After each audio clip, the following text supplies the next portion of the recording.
प्राचीन निषद देश में एक प्रतापी और धर्मात्मा राजा थे नल।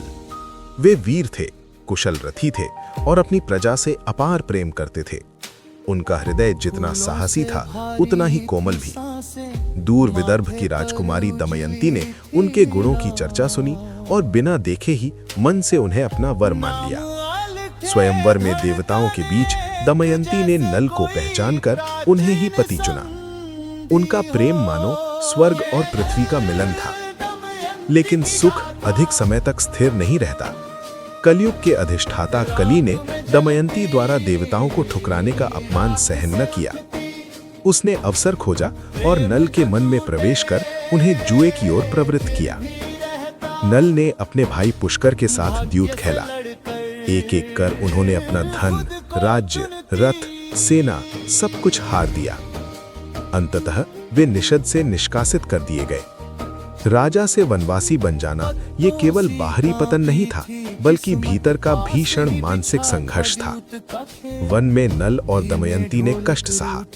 भूख, प्यास, अनिश्चित भविष्य सबने उन्हें घेर लिया। अपराध बोध से पीड़ित नल स्वयं को दोषी मानते थे।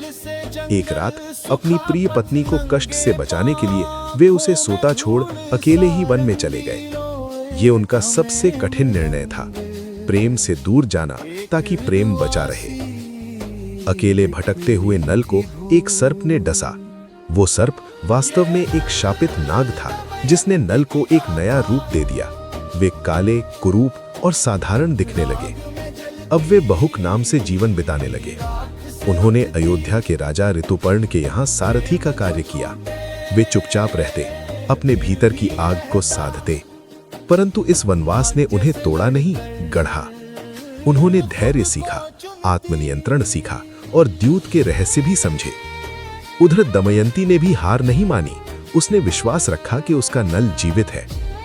बुद्धि और धैर्य से उसने योजना बनाई और अंततः नल को पहचान लिया।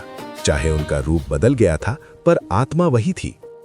जब सत्य प्रकट हुआ, तब नल ने पुनः द्यूत में पुष्कर को पराजित किया।